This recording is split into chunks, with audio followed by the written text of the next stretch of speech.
ಇವತ್ತಿಂದ ಪ್ರಾರಂಭ ಆಗಿದೆ. ಮತದಾರರ ವೋಟರ್ಗಳನ್ನು ಪರಿಷ್ಕರಣೆ ಮಾಡುವಂಥದ್ದು. ಯಾರು 18 ವರ್ಷ ಆಗಸ್ಟ್ 31ನೇ ತಾರೀಕು ಒಳಗಡೆ ಇರ್ತಾರೆ ಅವರು ಕೂಡ ಹೊಸದಾಗಿ ಸೇರ್ಪಡೆ ಆಗ್ಬೋದು. 2002 ವೋಟರ್ ಲಿಸ್ಟಿಂದ ಯಾರಿರ್ತಾರೆ ಅವ್ರದ್ದು ಮಾತ್ರ ಉಳ್ಕೊಳ್ಳದೆ ಇದ್ದವ್ರದ್ದೆಲ್ಲ ರಿಮೂವ್ ಮಾಡ್ತಾರೆ.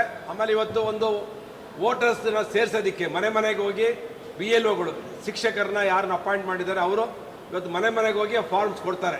ನಿಮ್ಮ ಹೆಸರುಗಳನ್ನು ಸೇರ್ಪಡೆ ಮಾಡಿಸ್ಕೊಳ್ಳಿ, ನಿಮ್ಮ ಅಡ್ರೆಸ್ಸು ವಿಳಾಸ ಒಂದು ಭಾವಚಿತ್ರ ಫೋಟೋವನ್ನು ಕೊಟ್ಟು ನೋಂದಣಿ ಮಾಡ್ಕೊಳ್ಳಿ ಅಂತ ಕೊಡ್ತಾರೆ. ನಾನು ಎಲ್ರಿಗೂ ವಿನಂತಿ ಮಾಡ್ತೇನೆ, ತುಮಕೂರು ಗ್ರಾಮಾಂತರ ವಿಧಾನಸಭಾ ಕ್ಷೇತ್ರ ಮತ್ತು ಇಡೀ ರಾಜ್ಯದ ಜನತೆಗೆ ಇದರಲ್ಲಿ ಭಾಗವಹಿಸಿ.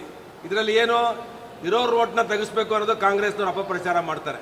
ಇಲ್ಲಿ ಯಾರು ಓಟು ತೆಗೆಸಲ್ಲ. ಆದರೆ ಅವ್ರಿಗೇನೊಂದು ಆತಂಕ ಅಂದರೆ ಈ ದೇಶದಲ್ಲಿ ಎಲ್ಲ ಚುನಾವಣೆಗಳು ನಿರಂತರವಾಗಿ ಸೋಲ್ಕೊಂಬರ್ತಿದ್ದಾರೆ. ಆ ಸೋಲೋ ಅಂತ ಒಂದು ಏನು ಅವ್ರ ಮೇಲೆ ಇದೆ, ಜನ ತಿರಸ್ಕಾರ ಮಾಡಿದ್ದಾರೆ. ಆ ತಿರಸ್ಕಾರವನ್ನು ಮುಚ್ಕೊಳ್ಳೋದಕ್ಕೆ ಏನು ಮಾಡ್ತಾ ಇದ್ದಾರೆ, ನಮ್ಮ ಮತದಾರಗಳನ್ನ, ಮುಸಲ್ಮಾನರ ಮತದಾರಗಳನ್ನು, ಅಲ್ಪಸಂಖ್ಯಾತರ ಮತದಾರಗಳನ್ನು ರಿಮೂವ್ ಮಾಡಿಸಿ ಚುನಾವಣೆಯಲ್ಲಿ ಗೆಲ್ತಾ ಇದ್ದಾರೆ ಅಂತೇಳಿ ಅಪಪ್ರಚಾರ ಮಾಡ್ತಿದ್ದಾರೆ. ದೇಶದಲ್ಲಿ ಯಾವೊಬ್ಬ ಮತದಾರರ ಹೆಸರುಗಳನ್ನು ಭಾರತೀಯ ಜನತಾ ಪಕ್ಷ ಆಗಲಿ, election commission is independent body. ಸ್ವಾತಂತ್ರ್ಯ ಬಂದು 78ನೇ 79ನೇ ವರ್ಷಕ್ಕೆ ನಾವು ಕಾಲಿಟ್ಟಿದ್ದೇವೆ. 60 ವರ್ಷ ಈ ದೇಶ ಆಳಿದವರು ಕಾಂಗ್ರೆಸ್ನವರು. 50-60 ವರ್ಷ ಪ್ರಧಾನಮಂತ್ರಿಗಳಾಗಿದ್ದವರು, ಮುಖ್ಯಮಂತ್ರಿಗಳಾಗಿದ್ದವರು ಕಾಂಗ್ರೆಸ್ ಪಕ್ಷದವರು. ಅವತ್ತು ಎಲೆಕ್ಷನ್ ಕಮಿಷನ್ ಸರಿಗಿತ್ತು. ಇವತ್ತು ಮೋದಿಯವರು 3 ಬಾರಿ ಪ್ರಧಾನಮಂತ್ರಿ ಆದಮೇಲೆ ನಿರಂತರವಾಗಿ ಗೆಲುವನ್ನು ಪಡಿತಾ ಇರೋದ್ರಿಂದ ಭಾರತೀಯ ಜನತಾ ಪಕ್ಷ 22 ರಾಜ್ಯಗಳಲ್ಲಿ ಆಡಳಿತವನ್ನು ನಡೆಸ್ತಿರೋದ್ರಿಂದ ನಮ್ಮ ಮೇಲೆ ಅಪಪ್ರಚಾರಗಳನ್ನು ಮಾಡುವಂಥದ್ದು. ಇವರು ಚುನಾವಣೆ ಗೆಲ್ಲದೆ ವೋಟರ್ ಲಿಸ್ಟ್ನ ಕಿತ್ತಾಕ್ಸಿ ಅಂತ. ಇವತ್ತು ಕರ್ನಾಟಕದಲ್ಲಿ ನಾನು ಹೇಳ್ತಾ ಇದ್ದೇನೆ, ಇಡೀ ರಿವ್ಯೂ ಆದರೂ ಕೂಡ 2% ಇಲ್ಲಿ ಬಾಂಗ್ಲಾದೇಶದಲ್ಲಿ ಬಂದಿರುವಂಥ ಮುಸಲ್ಮಾನರು ಅಸ್ಸಾಮಲ್ಲಿದ್ದರು, ಬಿಹಾರಲ್ಲಿದ್ದರು, ವೆಸ್ಟ್ ಬೆಂಗಾಲಲ್ಲಿದ್ದರು. ಅವ್ರನ್ನೆಲ್ಲವನ್ನ ತೆರವುಗೆಡಿಸುವಂಥ ಒಂದು ಕೆಲಸವನ್ನು ನಮ್ಮ ಸರ್ಕಾರ, ಮೋದಿ ಸರ್ಕಾರ ಮಾಡಿದೆ. ಅಲ್ಲಿ ಸಾಕಷ್ಟು ಜನ ಮುಸಲ್ಮಾನರುಗಳು ಬಾಂಗ್ಲಾದೇಶ, ಪಾಕಿಸ್ತಾನ, ಅಫ್ಘಾನಿಸ್ತಾನದಿಂದ ಬಂದು ಅಲ್ಲಿ ನೆಲೆಸಿದ್ರು. ಅವ್ರನ್ನ ಕಿತ್ತಾಕ್ಸಿದ್ದಾರೆ. ಅದನ್ನು ತಡ್ಕೊಳ್ಳೋಕ್ಕಾಗ್ದಲೇ ಇಡೀ ದೇಶದಲ್ಲಿ ಮುಸಲ್ಮಾನರನ್ನ ಕಿತ್ತಾಕ್ತಾರೆ ಅಂತೇಳಿ ಅಪಪ್ರಚಾರವನ್ನು ಕಾಂಗ್ರೆಸ್ ಪಕ್ಷ ಇವತ್ತು ಮಾಡ್ತಾ ಇದೆ. ಕರ್ನಾಟಕದಲ್ಲಿ ಯಾವುದೇ ಮುಸಲ್ಮಾನರುಗಳು ಪಾಕಿಸ್ತಾನ, ಬಾಂಗ್ಲಾದೇಶದಿಂದ ಬಂದಿರೋರು ಮಾತ್ರ ಕಿತ್ತಾಕ್ಸ್ತೀವಿ ಹೊರತು ಯಾರು ಇಲ್ಲಿರುವಂಥ ಮುಸಲ್ಮಾನರಿಗೆ ಯಾವುದೂ ಇದರಿಂದ ತೊಂದರೆ ಆಗೋದಿಲ್ಲ.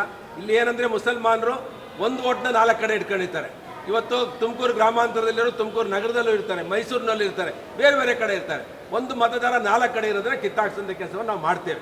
ಅಷ್ಟು ಬಿಟ್ಟರೆ ಇದರಲ್ಲಿ ಇನ್ನೇನು ಮತದಾರರ ವಿಶೇಷ ಪರಿಷ್ಕರಣೆ ಏನೂ ಇಲ್ಲಿ ಇರೋದ್ರಿಲ್ಲ. ಅದರಿಂದ ಎಲೆಕ್ಷನ್ ಕಮಿಷನ್ ಕೊಟ್ಟಿರುವಂಥ ಒಂದು ನಿರ್ಣಯ ಏನಿದೆ ಇವತ್ತು ವೋಟರ್ ರಿವಿಷನ್, ಆ ವೋಟರ್ ರಿವಿಷನ್ನ ದೇಶದಲ್ಲೇ, ಇಡೀ ದೇಶದಲ್ಲಿ ಅದು ಒಂದು ಸ್ವಚ್ಛವಾದ ಚುನಾವಣೆಯ ಒಂದು ಪ್ರಕ್ರಿಯೆಯಲ್ಲಿ ಭಾಗವಹಿಸಿದೆ ಎಲೆಕ್ಷನ್ ಕಮಿಷನ್. ಅದನ್ನೆಲ್ಲರೂ ಸ್ವಾಗತ ಮಾಡಬೇಕು. ಎಲ್ಲರೂ ಕೂಡ ತಮ್ಮ ತಮ್ಮ ವೋಟರ್ಸ್ನ ವೋಟರ್ ಲಿಸ್ಟಲ್ಲಿ ಇರೋ ಥರ ನೋಡ್ಕೋಬೇಕು ಅಂತೇಳಿ ವಿನಂತಿ ಮಾಡ್ತೇನೆ.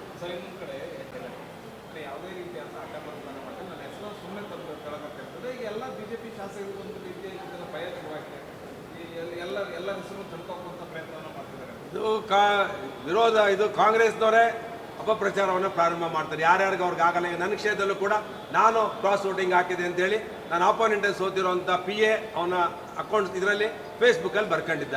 ಅದಕ್ಕೆ ನನಗೇನು ವಿಚಲಿತ ಆಗಲಿಲ್ಲ. ನಾನು ಪ್ರಾಮಾಣಿಕವಾಗಿರೋರು ಯಾವ ದೇವಸ್ಥಾನನೂ ಬೇಕಿಲ್ಲ. ಅದು ಪಕ್ಷದವ್ರಿಗೂ ಗೊತ್ತಿರುತ್ತೆ. ಭಾರತೀಯ ಜನತಾ ಪಕ್ಷ ಅವ್ರ ಕೈಯಲ್ಲಿ ಇಡೀ ದೇಶದ ಒಂದು ಶಕ್ತಿ ಇದೆ. CBI ಇದೆ, IB ಇದೆ, ಎಲ್ಲವೂ ಇದೆ. ಅವ್ರ ಹತ್ರ ವಿಜಿಲೆನ್ಸ್ ಇದೆ. ಆದರೆ ಯಾರು ಕಳ್ತನ ಮಾಡಿದ್ದಾರೆ, ಯಾರು ವೋಟ್ ಕ್ರಾಸ್ ಮಾಡಿದ್ದಾರೆ ಅಂತ ಪಾರ್ಟಿಗೆ ಗೊತ್ತಿದೆ.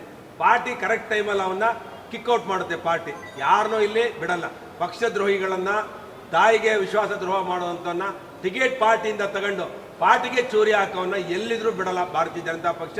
ನಮ್ಮ ಅಮಿತ್ ಶಾ ಅವರು, ಮೋದಿಯವರು, ಈಗಿರುವಂಥ ರಾಷ್ಟ್ರೀಯ ಅಧ್ಯಕ್ಷರು ಇವರು ನಿತಿನ್ ನಬೀನ್ ಅವರು ಎಲ್ಲರೂ ಸೇರಿ ಯಾವನ್ ಕರ್ನಾಟಕದಲ್ಲಿ ಕ್ರಾಸ್ ಔಟ್ ಮಾಡಿದಾನೋ ಅವನಿಗೆ ತಕ್ಕ ಶಾಸ್ತ್ರಿಯನ್ನ ಖಂಡಿತ ಮಾಡ್ತಾರೆ. ಸರ್, ಸದಾನಂದ ಗೌಡರ ಆಡಿಯೋ ವೈರಲ್ ಆಗ್ತೈತೆ ವಿಜೇಂದ್ರ ಕುರಿತು, ಇದ್ರ ಬಗ್ಗೆ ನೀವೇನು ಹೇಳ್ತೀರಿ? ಅವರು ನಂದಲ್ಲ ಅಂತ ಹೇಳಿದಾರಲ್ಲ ಸದಾನಂದ ಗೌಡರು. ನಂದಲ್ಲ ಅಂದಮೇಲೆ ನಾನೇನು ಕಾಮೆಂಟ್ಸ್ ಮಾಡೋದು? ಸರಿ ಹೋಗುತ್ತೆ. ಇನ್ನೊಂದು 2 ತಿಂಗಳಲ್ಲಿ ಈ MLC ಚುನಾವಣೆನೇ ನಮಗೊಂದು ಟರ್ನಿಂಗ್ ಪಾಯಿಂಟ್ ಅದು BJP. ಅಂದರೆ ಇಲ್ಲಿ ಕ್ರಾಸ್ ವೋಟಿಂಗ್ ಮಾಡಿದಂಥದ್ದೇ ನಮಗೊಂದು ಟರ್ನಿಂಗ್ ಪಾಯಿಂಟ್ ಅದು ಪಾರ್ಟಿಗೆ. ಅದರಿಂದ party central parliamentary committee will take A strong decision. ತುಂಬ ಒಂದು ಗಟ್ಟಿಯಾದ ನಿರ್ಧಾರವನ್ನು ತಗೊಳುತ್ತೆ, ಒಂದು ಘೋರವಾದ ನಿರ್ಧಾರವನ್ನು ತಗೊಳುತ್ತೆ. ಇಲ್ಲಿಂದ ಇನ್ನೊಂದು 1.5 ವರ್ಷ ಇನ್ನು ಚುನಾವಣೆ ಇದೆ. ಆ ಚುನಾವಣೆ ಸಂದರ್ಭದಲ್ಲಿ ಭಾರತೀಯ ಜನತಾ ಪಕ್ಷ 2028ರಲ್ಲಿ ಏನು DK ಶಿವಕುಮಾರ್ ಅವರು ಕನಸು ಕಾಣ್ತಾ ಇದ್ದಾರೆ, ಮುಂದಿನ ಮುಖ್ಯಮಂತ್ರಿ ನಾನೇ 2021ಕ್ಕೆ ರಾಹುಲ್ ಗಾಂಧಿ ಅಂತ ಪ್ರಧಾನಮಂತ್ರಿ ಅಂತ ಹೇಳಿ ಹಗಲುಗನಸು ಕಾಣ್ತಾರೆ. ಅದು ಈಗಲೇ ನುಚ್ಚುನೂರಾಗಿದೆ.